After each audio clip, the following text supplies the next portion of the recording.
Good morning students. आज हम 12वीं कक्षा के इतिहास का पहला लेसन जिसका नाम हड़प्पा सभ्यता, ईंटें, मनके तथा अस्थियां हैं, उसका इंट्रोडक्शन पढ़ने जा रहे हैं। सबसे पहले हमें इसके लेसन के नाम का, टाइटल का मीनिंग पता होना चाहिए कि हड़प्पा सभ्यता जो है इतिहास की सबसे ज़्यादा प्रसिद्ध सभ्यता है। हड़प्पा सभ्यता के लोगों ने अपने जीवन काल में बहुत अधिक विकास किया, बुद्धि का प्रयोग किया और अपनी सभ्यता को महान बनाया।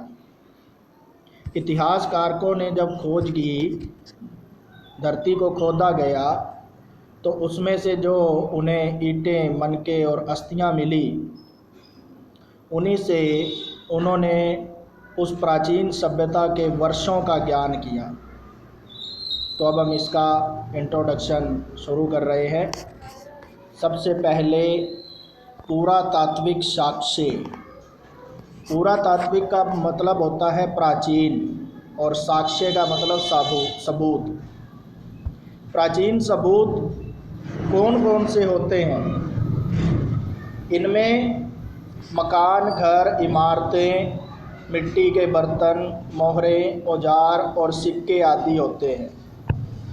और यही ऐसे सबूत या साक्ष्य माने जाते हैं जिनके ऊपर लिखी हुई या खोदी हुई कोई भी तारीख, समय या नाम वो नष्ट नहीं होता। तो ये वही साक्ष्य होते हैं जिनसे हमें इतिहास की सटीक जानकारी मिलती है, बहुत ही सही जानकारी मिलती है। दूसरा पॉइंट है सेल खड़ी। सेल खड़ी ऐसा पत्थर था जिसके द्वारा मोहरें बनाई जाती थी, क्योंकि ये एक कठोर पत्थर होता था और मोहरें लंबे समय तक चले, इसके लिए इस सेल खड़ी पत्थर का प्रयोग होता था। तीसरा पॉइंट है कांस्य युग। इस युग का अर्थ है तांबा और टिन को मिलाकर कांसा बनाया जाना। कि जब हड़प्पा सभ्यता की विकासशील गति बढ़ रही थी और वो अपना विकास कर रहा था, तो अपनी सुरक्षा के लिए उन्होंने तांबे और टिन के औजार बनाने शुरू किए और इसके द्वारा दूसरे बर्तन भी बनाए। फोर्थ पॉइंट शिल्प तथ्य। शिल्प का मीनिंग होता है कि किस प्रकार मनुष्य जो है पत्थरों को काट कर उन्हें नया आकार प्रदान करता है। तो हड़प्पा सभ्यता में शिल्प कला मानवीय कारीगरी का बहुत ही अच्छा नमूना था। अगला पॉइंट है मोहर। मोहर जो है वो प्रत्येक राज्य के लिए विकास का महत्वपूर्ण अंग है, क्योंकि मोहरों के द्वारा, मुद्रा के द्वारा लेन देन आसानी से किया जा सकता है। और हड़प्पा काल में पत्थर या लाख या किसी अन्य वस्तु के टुकड़े को काट कर मोहर बनाई जाती थी। अगला पॉइंट है रेडियो कार्बन डेंटिंग। ये क्या होता है? रेडियो कार्बन डेंटिंग जो है वो जीवित और मृत प्राणियों में अलग अलग होता है। अगला है खाना बदोशी। खाना बदोश लोग वे होते हैं जिनका अपना स्थायी मकान या निवास स्थान नहीं होता। वे अपने परिवार और जानवरों को लेकर एक स्थान से दूसरे स्थान पर भोजन की तलाश में जाते रहते हैं और अधिकांश रूप से वे उन्हीं स्थानों पर रहते हैं जहां की भूमि अधिक उपजाऊ होती है। अगला है कछारी मैदान। तो नदियों के आसपास के मैदान को कछारी मैदान बोला गया। नदियां अपने साथ कंकड़ और मिट्टी लेकर आती हैं और नदियों द्वारा बनाए गए जो मैदान होते हैं वो बहुत ही उपजाऊ होते हैं। उत्खनन। उत्खनन का मीनिंग है खुदाई करना। इतिहासकार जो है वो इतिहास का पता लगाने के लिए ज़मीनों की खुदाई करते हैं। उन्हें उत्खनन कहा जाता है। अन्नागार, अनाज को भंडार करके रखने वाले स्थान को अन्नागार कहा गया। चित्रलिपि, चित्रलिपि में हड़प्पा सभ्यता के लोग चित्रों के माध्यम से अपने मन के भावों को प्रदर्शित करते थे। टेराकोटा, मूर्तियां बनाने के लिए चिकनी मिट्टी और रेत के मिश्रण को टेराकोटा कहा गया, जिससे मूर्तियां जो है वो पक्की बनती थी। मनका, मनका जो है वो पत्थर का टुकड़ा होता था जिसे पिरोया जाता था धागे में, उसे पिरो कर या तो हाथ में या गले में पहनने के लिए बनाया जाता था। मेसोपोटामिया जो है वो इराक का प्राचीन नाम है।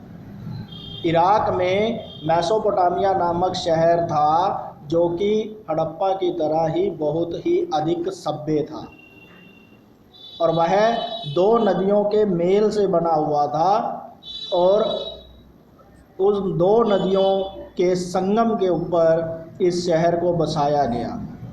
उस समय का सबसे बड़ा व्यापारिक केंद्र था। अनेक देशों के व्यापारी वहाँ पर आकर अपना व्यापार करते थे। अग्निवेदियाँ, अग्निवेदियाँ वे बड़े बड़े गड्ढे हैं जिनमें आग जलाकर जानवरों को जलाया जाता था या फिर ईंटों को पकाया जाता था। पारिस्थितिकी, पशुओं और मनुष्यों के द्वारा बनाए गए पर्यावरण के संबंध को पारिस्थितिकी कहते हैं। अगर दोनों में से किसी का भी अधिक प्रयोग किया जाए तो पारिस्थितिकी तंत्र जो है वो बिगड़ सकता है।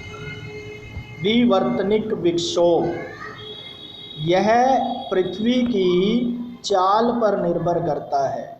पृथ्वी अपनी धुरी पर घूमती रहती है और पृथ्वी का निर्माण जो है वो 4 प्रकार की सतह से हुआ है। जब पृथ्वी अपनी सतह पर घूमती है तो ये चारों प्रकार की सतहें भी घूमती हैं, और जब ये आपस में टकराती है और कुछ भाग ऊपर उठ जाता है उसे विवर्तनिक विक्षोभ कहा जाता है। शमन, शमन हड़प्पा सभ्यता में ऐसी शक्ति को कहा गया जिसका प्रयोग करके मनुष्य जो है वो दूसरे लोक के साथ संपर्क बना सकते थे। इसके बाद BC, बिफोर क्राइस्ट।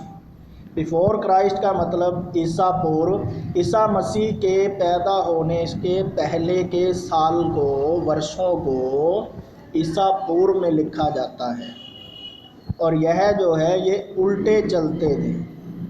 जैसे 2000 से शुरू हुए तो वो 0 तक आए। AD, एनो डोमिनी या लैटिन भाषा में इसका अर्थ है द ईयर ऑफ लॉर्ड, मतलब ईसा मसीह के जन्म के बाद के वर्ष। इनको AD के रूप में लिखा जाता है और ये सीधे ही चलते थे। C, common era. अब आज के युग में AD की बजाय CE का प्रयोग होने लगा है, और BCE मतलब ED से जो पहले के साल थे उन्हें BCE बोला जाने लगा है। ईसा पूर्व को BCE बोला जाने लगा है। C का मतलब लैटिन भाषा में है अनुमान, अनुमान लगाना, अंदाज़ा लगाना, सेरा। BP, बिफोर प्रेजेंट, वर्तमान समय जो अब चल रहा है उससे पहले के वर्षों को BP बोला जाता है, केवल इतिहास के लिए। आशा करता हूँ आप इसे ध्यान से सुन रहे होंगे और आगे भी इस लेसन से संबंधित जानकारी दी जाएगी। आप जुड़े रहें और घर पर रहें, सुरक्षित रहें।